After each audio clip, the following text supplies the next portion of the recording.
Evening, everybody, and welcome to tonight's webinar. I'm Shelley Palman. Now, your bank doesn't want you to hear what I'm about to say tonight, because on a standard 30-year mortgage, you could end up paying just as much interest as you borrowed in the first place.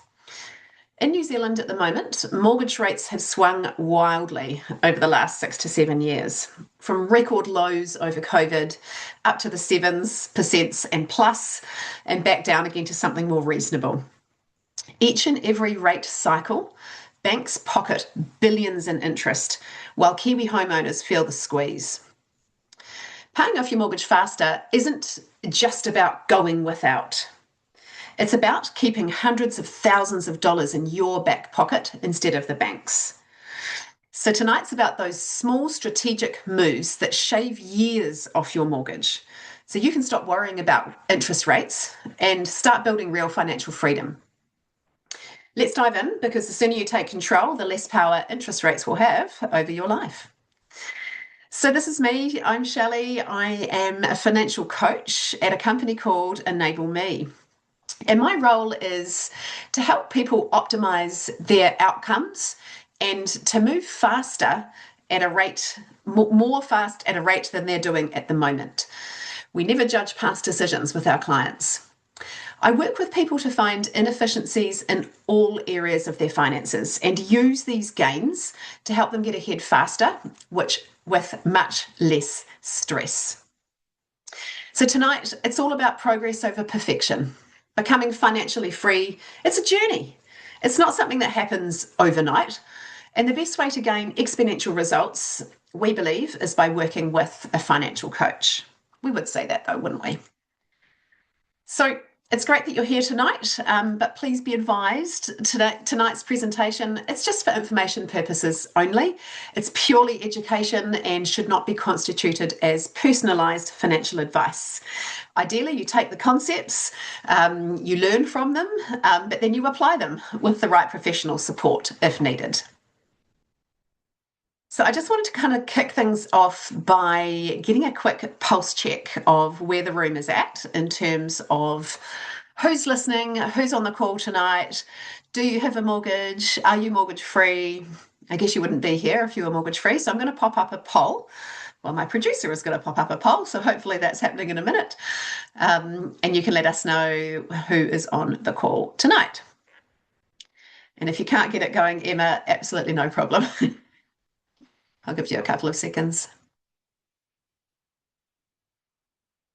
There it is.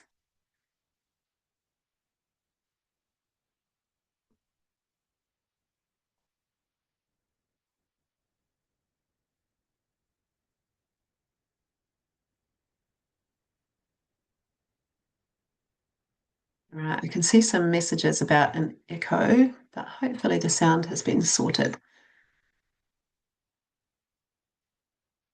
Okay, so let's see the results of that poll. Okay, so 58% of you are sadly not mortgage free, and in bad news, you have more than 15 years to go. And 35% of you have less than 15 years, and very small number of potential first home buyers on the call. Okay, so we've all got mortgages. Some of them are due to be going for a very long time. All right, well, you're in the right place. Okay, so financial security. Why do we want financial security? In my mind, it's peace of mind. It's not having to worry and stress about interest rates and mortgage payments and keeping your job because you're going to pay for the mortgage. But also financial security gives us more options, more choice, and being financially resilient puts you in a place where you can make decisions from a place of power rather than from necessity. In my mind, freedom and choice around your money, it's not necessarily about the ability to stop work, but it's having the choice to do so if you so choose, or to turn down that promotion that you know is going to stress you out. For me, money's just a tool. It's a very important tool in our lives, but it's a tool that helps you to support the kind of life that you want to lead. So this is why financial security is really important. And it's interesting people talk to me, and sometimes they say, when I ask what their goals are, they'll say, I want to gain financial freedom, or I want financial security. And I always dig a little bit further. Okay, what's that going to bring you? Having financial security, is that going to bring you better sleeps? Is that going to bring you the ability to say stuff off to your boss and leave your job? Why, what is that reason why you're wanting financial security? And it looks different to different people. So at the moment, it's not very nice out there. There are plenty of things that at the moment we can't control. We're talking wars, we're talking interest rate increases, which is very disappointing. Market fluctuations in terms of volatility in the markets. Inflation is starting to rear its head again, and this is kind of the messaging we're getting through from the Reserve Bank at the moment. All of these things have one thing in common: you can't control them. So being across what's happening in the world, and those news hounds, they constantly get the bad news stories flashing up on their phones. Mute those, stop listening to those. I want you to be across what's happening in the world, of course, but if it causes you to be paralyzed by the noise that's going on in the media, then that's not cool. Hope comes from focusing on what you can control, what you can influence, and moving away from that fear and going nowhere. Because when there's uncertainty, and this is what a lot of economists will say, when there is uncertainty in the world, in people's lives, in the markets, people do nothing. And what they don't realize is there is a huge opportunity cost to doing nothing. So taking action is key, and it's a message that I keep reiterating at the moment. If you don't do the thing, it's not going to get better. So you've just got to do the thing. So how to deal with uncertainty? It's not a new thing. Actually, this is a normal financial environment. What causes problems isn't the volatility, it's a lack of preparation for the volatility. So when you have a clear financial plan, it actually gives you something to anchor to when the headlines get noisy or when bad things happen in your life. It helps you stay the course when things start to feel uncomfortable, and act when opportunities appear. A good plan gives you just that anchor when emotions and headlines kind of spike you. So we talk about focusing on what you can control, which is not crazy world leaders and what's happening in the markets, and you're not in bed with the Reserve Bank governor, so no one can control that. What we want to do is look inside ourselves and go, well, what is it that we can control? Number one, we want to get clear on our starting point. We then want to define, what is the problem I'm trying to solve for here? For example, is it a cash flow issue? Are we running out of runway and you've got a timing issue in terms of you're butting up against retirement? Or are you one of those people that finds fear when it comes to taking risk, particularly around your money? Learning how to hack yourself to be better is important, because habits and structure are going to beat predictions in terms of what's happening in the market every time. So where are you starting from? What is your cash position at the moment? Do you have short-term debt? In which case we would say you're likely to be sinking.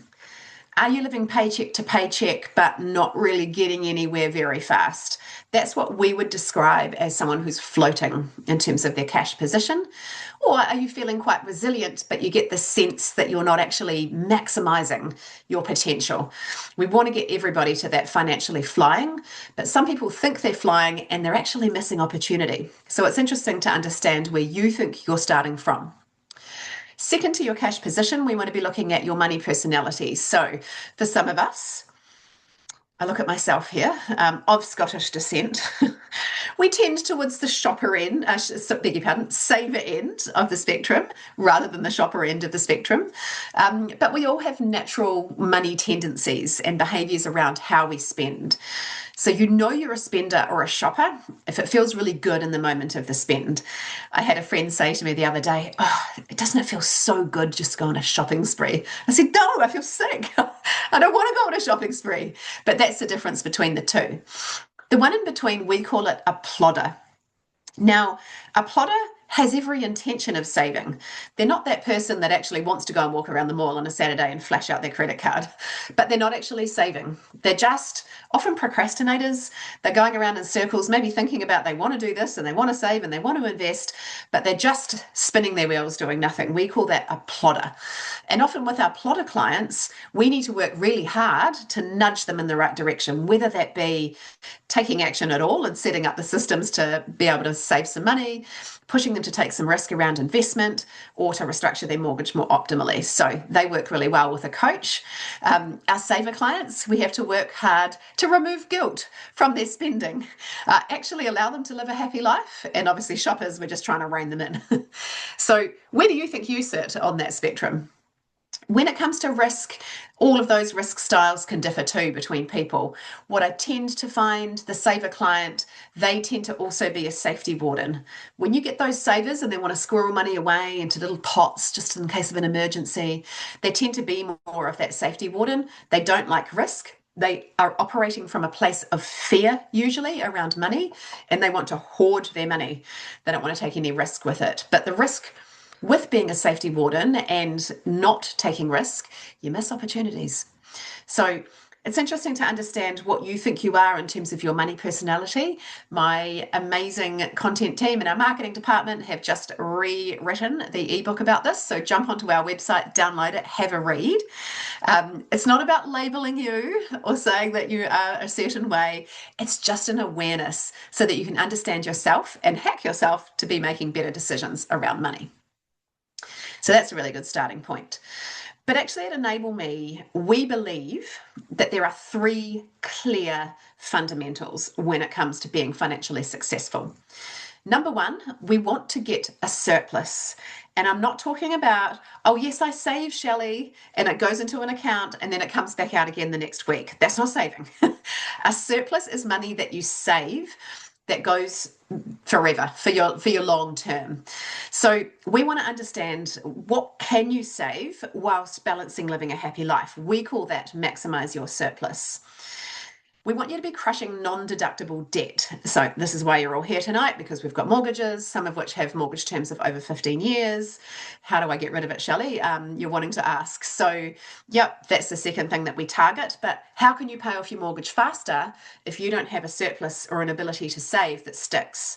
So we've got to sort the one before we move to the two.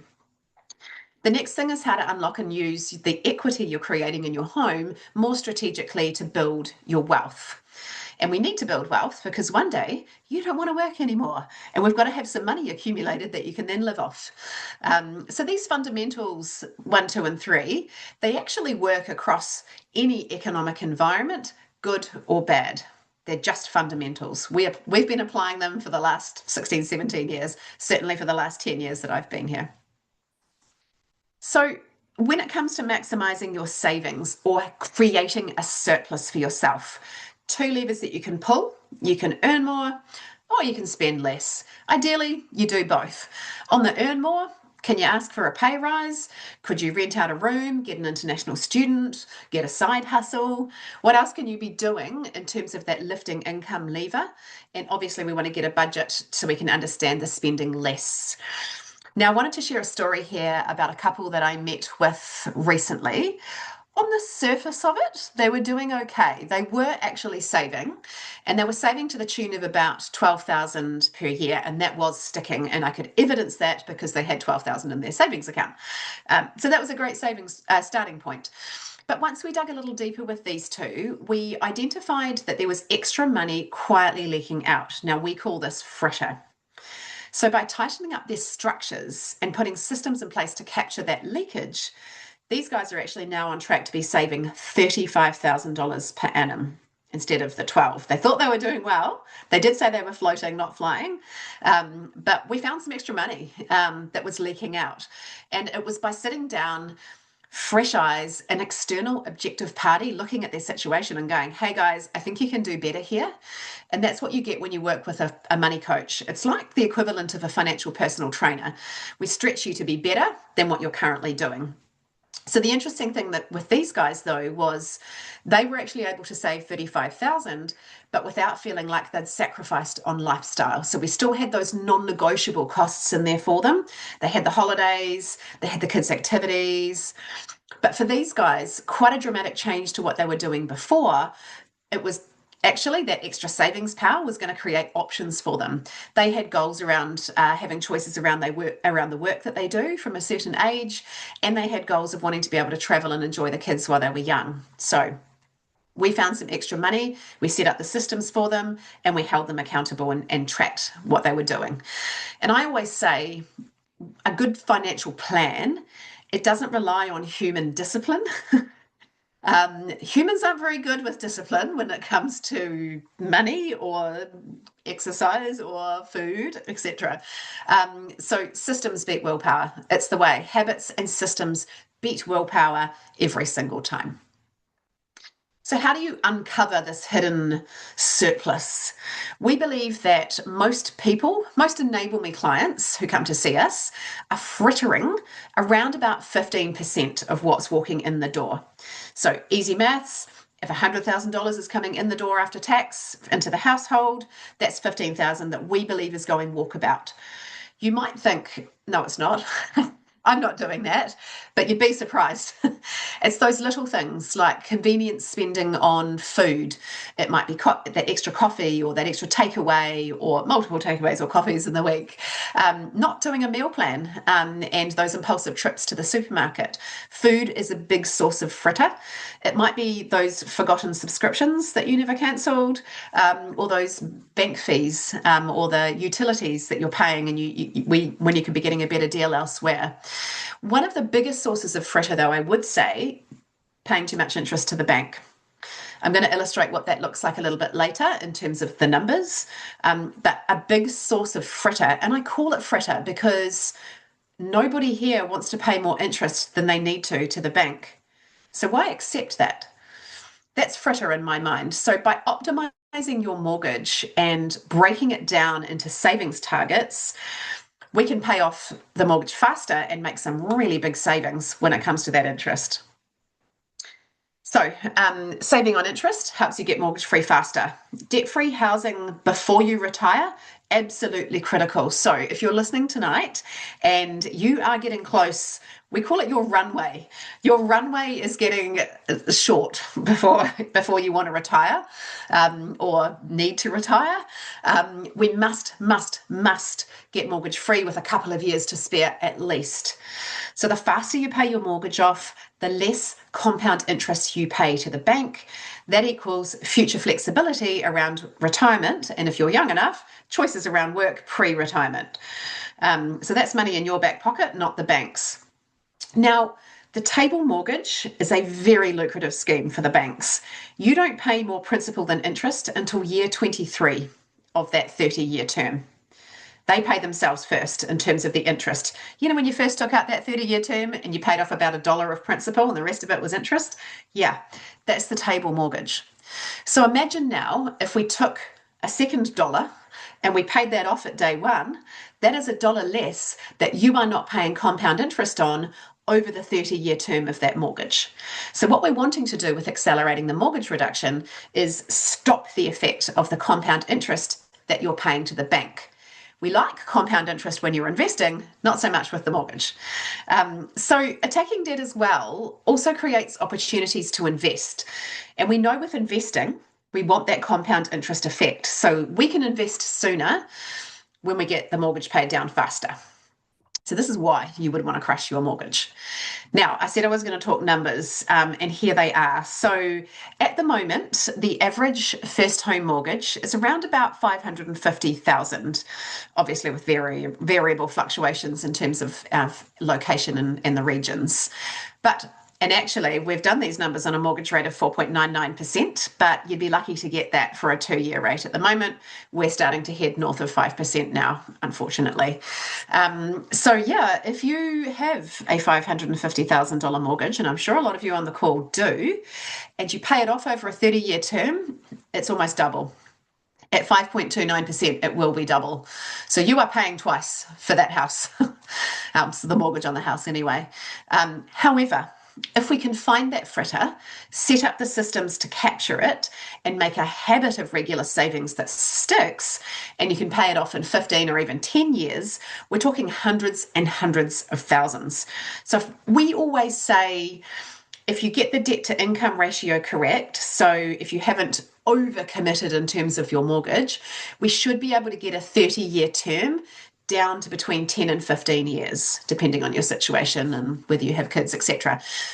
So if you are able to pay it off in 10 years instead of 30, and I've done this many, many times, both myself and with my clients, it's 450,000 that you're not paying to the bank. So I'd like an extra 400,000 in my back pocket. Thank you very much. Now, spoiler alert, being mortgage free is great.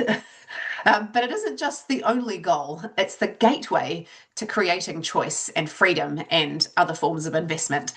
Paying your mortgage off faster, it unlocks time for you ahead of retirement. It unlocks the ability to leverage, and I'm going to talk about leverage in a minute, but it gives you more choice. So it's great. And it's interesting. I saw a couple the other day and they came to see me for the first time and they said, right, we've done really, really well. We've been focusing really, really hard. We just got mortgage free, and they were pleased as punch. And I was pleased for them too. It was absolutely fantastic. But I kind of burst their bubble a little bit by saying, yeah, so if you'd come to me 7 years ago, I would have told you to leverage, buy an investment property, and you would have made another 100 to 200,000 of capital gain on that investment property because of the way the market went. So this is my point next. Number 3, build wealth. So getting mortgage free is wonderful, but what it's doing is unlocking the opportunity for you to actually create wealth. And I always say, when I talk about creating wealth, it's not just about being wealthy, it's building a nest egg so that one day you don't have to work anymore and potentially you can go on holiday or help your kids on the property ladder. So this is why we need to accumulate during our working years so that when we retire, we can decumulate what we've accumulated over the time that we were working. So when you're paying your mortgage off faster, you're building equity in your home. So even if the value stays at the same, which it kind of is depending on your area at the moment in terms of the property market, but you're paying down the debt on that property. So you're creating equity. Is kind of the difference between the two. And equity in your home is absolutely dormant potential if we don't use it. So you're putting you're saving on interest to the bank, but then it's just kind of staying there. And there's an ability to actually tap into that. So when used carefully, that equity can unlock and accelerate you growing your wealth ahead of becoming mortgage free. Now, this is a graph that shows the effects of paying your mortgage off faster. Now, back when I said the $550,000 average first home buyer mortgage, the average first home buyer age is actually 35, and it's just jumped to 37 in Auckland. If you're on a 30-year term with your mortgage, that's going to take you out past age 65. Doesn't really work in terms of the math.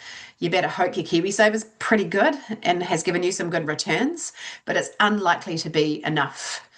Now, this stresses a lot of people out, and there's lots of studies done about this. We know that and this has been researched and studied, 59% of Kiwi mortgage holders have or are experiencing mortgage stress at the moment. This is very topical, very common, and please don't think this is a personal failure on your behalf. We are actually operating in a system that, honestly, it doesn't really work anymore. So this is why we have to be smarter. So paying off your mortgage debt earlier is the answer to this broken system problem. There's lots of ways to skin a cat, but this is the main way to get that cat skinned. Even if you decide to buy an investment property as opposed to the house that you live in as your first home, we're still going to get mortgage free on it. We've got to be in the property market at some point unless you want to rent until you die. So we have to be smarter because the system in New Zealand doesn't work. It's broken. So, as we know, building wealth, and when you're trying to accumulate money while you're working, time More time equals more compound returns. And you remember that economics lesson that you had back in year 12, talking about compound interest, interest on interest on interest on interest. We want to get that happening for us as quickly as possible.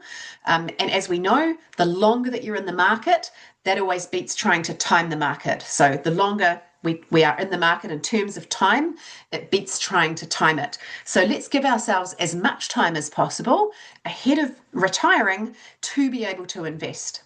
And we can do that through tapping into the equity to leverage to buy something else.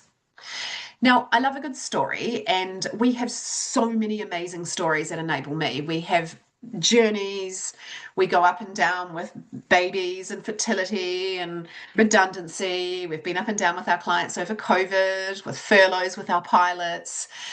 Catherine and John, bless, clients that came to see us in 2019. They were in their late 50s at that stage, so I would consider quite a short runway. They were really uncertain about whether or not they could retire. By 2026, so 7 years later, they are now mortgage free. They're investing, and they're financially resilient with strong buffers.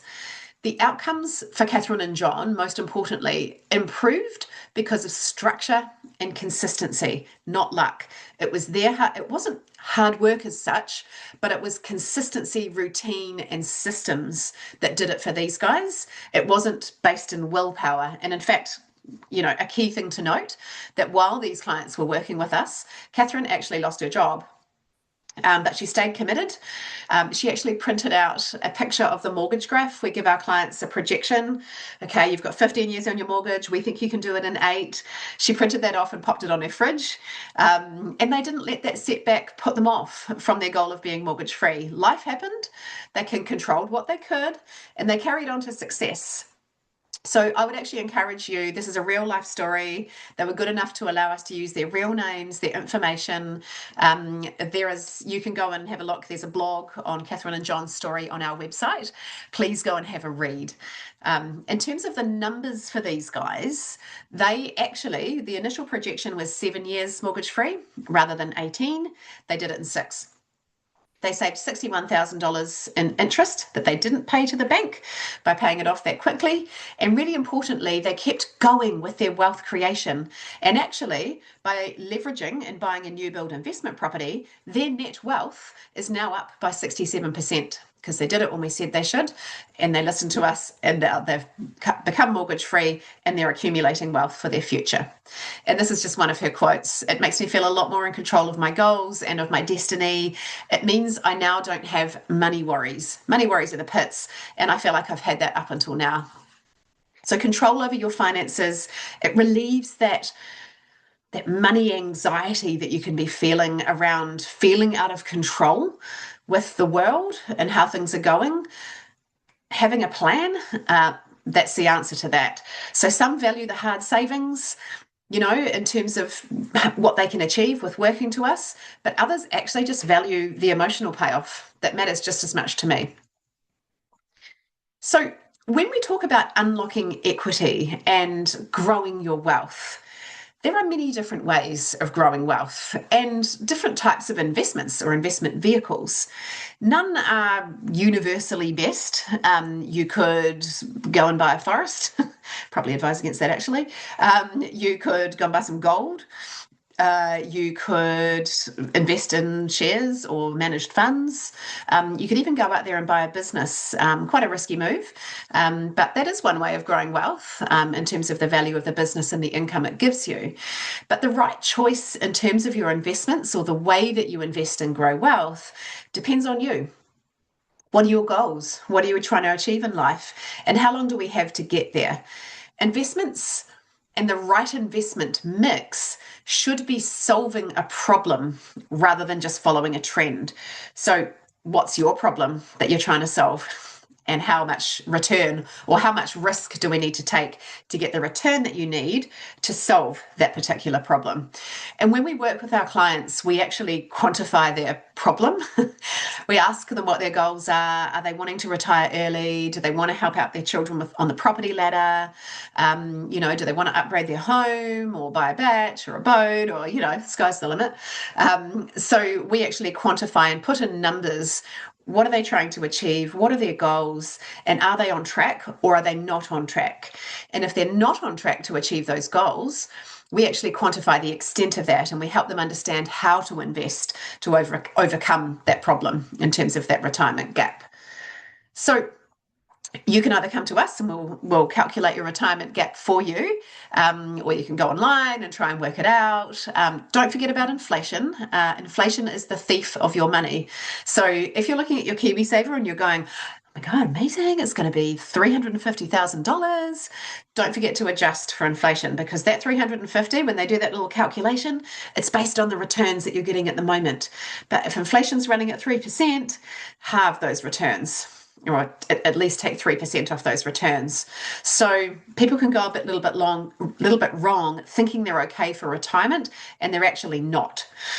One of the other ways that people go wrong in terms of calculating retirement number: what about replacing your car or cars? And how frequently do you want to do that? Do you want to do a big trip? Have you thought about replacing your appliances, larger house maintenance items, and again, potentially helping the kids through education and onto the property ladder so they launch in life? So often we do find that people's retirement gap is larger than they think it actually is. And what we know to be true, if you have a retirement gap that is larger than 300,000, so you can't save your way into retirement, you're already saving as much as you can, you're going to pay the mortgage off, we've factored in the KiwiSaver. If you're still short by more than 300,000, we're going to need to use leverage to buy an asset that appreciates in value. And we do that by tapping into the equity you've created in your home. So I wanted to illustrate this because for those of you who do find that fritter, kill your mortgage faster and save thousands of dollars of interest that you don't pay to the bank, you can actually put yourself into a position where you're going to have money to invest. So let's say, for example, we get a windfall, we have 160,000 to invest. I've applied the same growth rate across property and what we would typically see in a managed fund after accounting for fees and tax on more of a balanced portfolio. So I've used 5% growth rate for both so we could compare apples with apples. Very different outcomes. Capital growth on a property at 5%, 37,000 per year, because you're taking that 160 and you're buying a higher value asset and keeping the gain on that asset. So this is why at Enable Me, we like leverage. It's not necessarily that property's our friend, it's the leverage side of it that actually exponentially grows your wealth. It allows control of a larger asset base earlier to give us time in the market. Now, getting mortgage-free and building wealth, it does reward early, consistent action. But if you do have a shorter runway, that demands clarity and precision. When you're butting up against retirement, we can't afford to make a mistake. Progress, it actually beats waiting for the perfect time. And I love this quote because a lot of people come to see me and they say, after that first session, they say, yep, we wish we'd done this 10 years sooner. And I'm like, hey, we'd have a really big tree if we'd done this 10 years ago, or a mortgage-free home. But hey, you're here now. Let's begin. Let's not look back.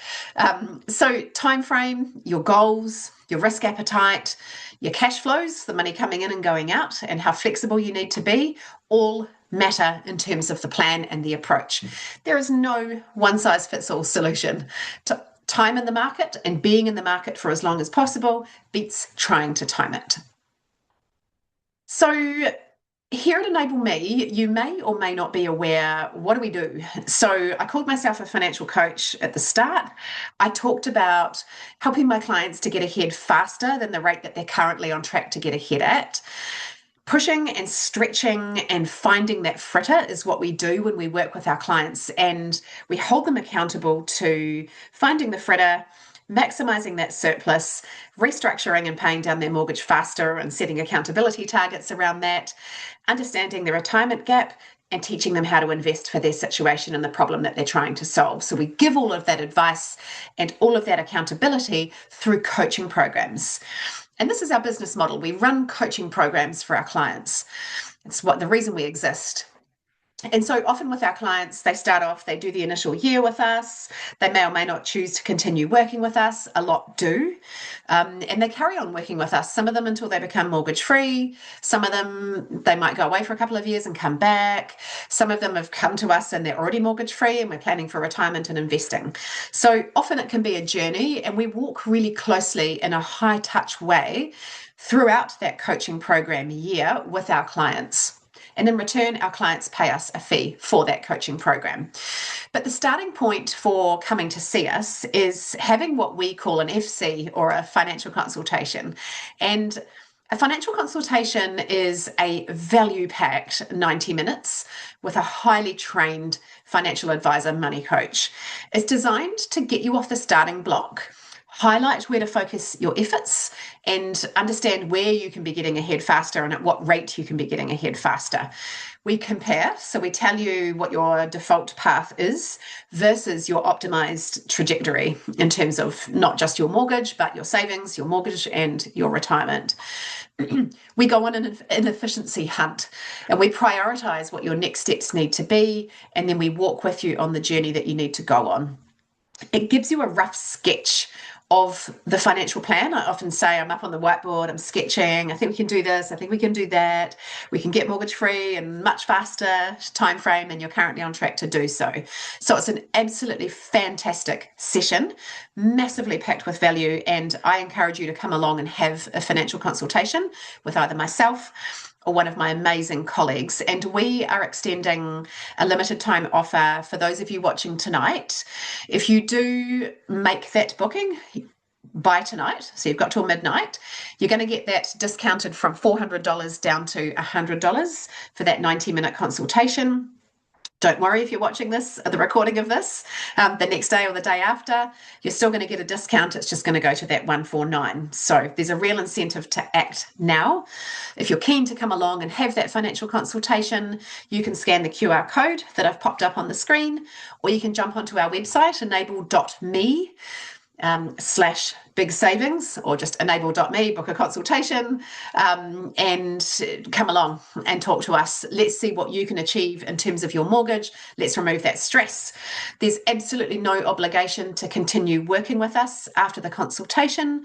Around about 60% of clients who come and see me do actually end up working with us in a coaching program, but there's no obligation to do so. So come along. You've got nothing to lose. Let's find out what you're capable of achieving. If you're in a couple, we encourage you to come along together, because you're in this together. This is a joint plan. You have a joint vision and goal. So if anything tonight has resonated with you, then this would be your next step. Now, I've done enough talking. It's time for you guys to ask me some questions. So there is a Q&A box, or throw a question into the chat box. A few of you did ask questions ahead of the session tonight. And I'm going to get producer Emma to come online and ask me some questions, and I'll have a go at answering them. Thank you so much for your time and sharing your expertise, Shelley.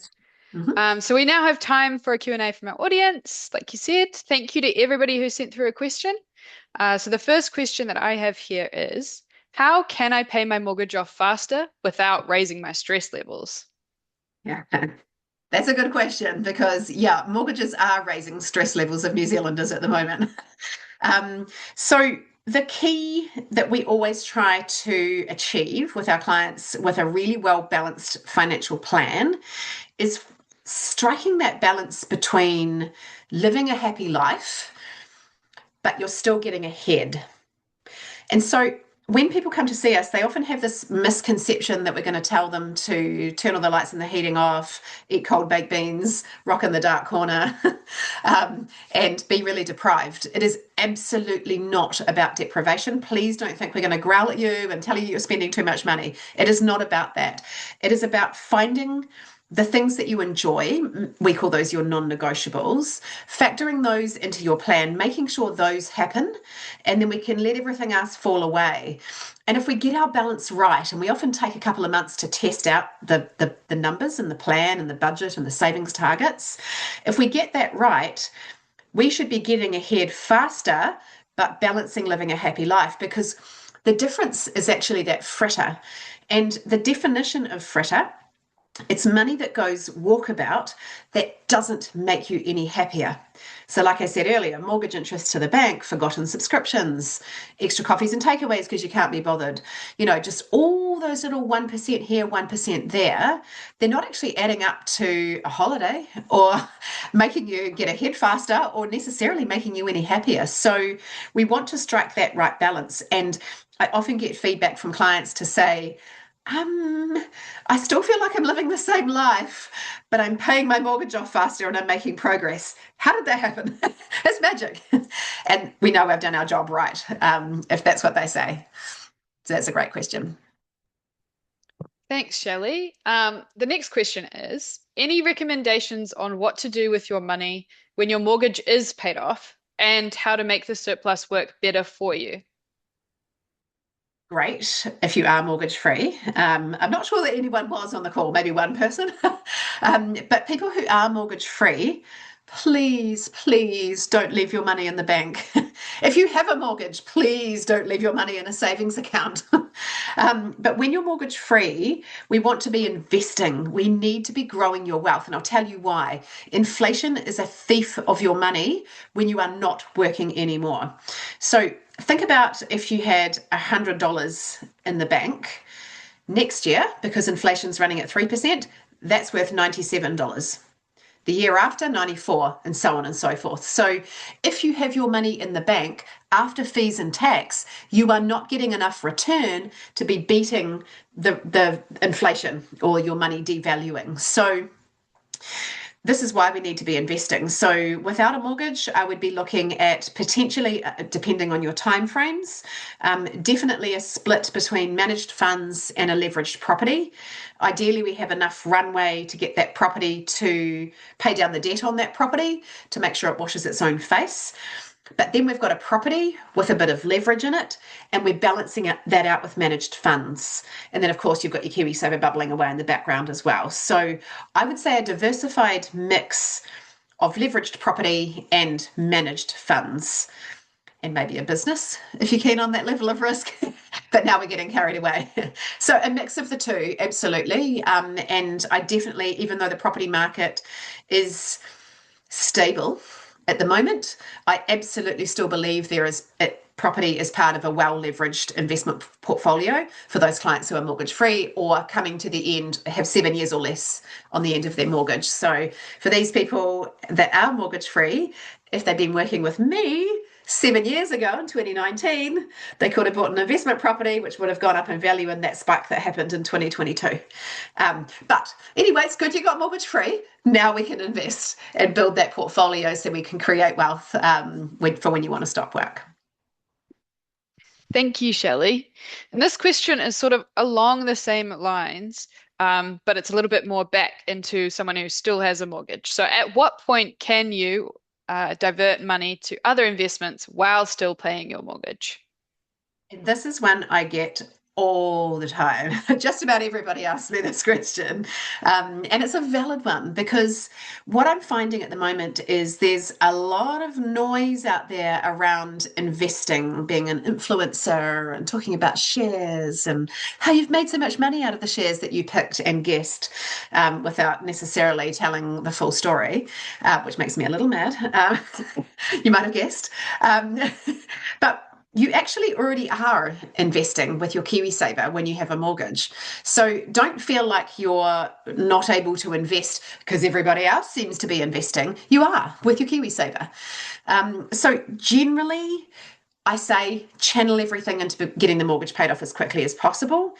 When you have 7 years or less left on your mortgage, I would feel comfortable with you leveraging to buy something else. So that is investing. So you can do your KiwiSaver and potentially an investment property ahead of becoming mortgage free, as long as we can build in the headroom for you to top that property up for a couple of years. And then we're moving more into managed funds once you're mortgage free on your home. We just want to get mortgage free because we have to have somewhere to live when we retire. Like I said before, we don't want to rent until we die. So that would be my answer to that question. Wonderful. Thank you, Shelley, for answering that. So that is all the questions we have time for. Thank you so much, everybody who Okay. sent questions in advance and who have put them in the question and answer box and in the chat. Sorry that we can't answer absolutely everybody's questions, but we do encourage that if you have any questions about our financial consultations or our coaching programs, to email us via info@enable.me or call us at the number on our website, and I'll hand back over to you, Shelley, to finish it off. Yeah, amazing. And thank you for listening to me tonight talk about money and mortgages and finances. Well done to the 90 people who have listened right through to the end.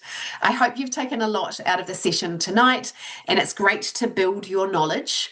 But the thing that's going to get you there is taking action.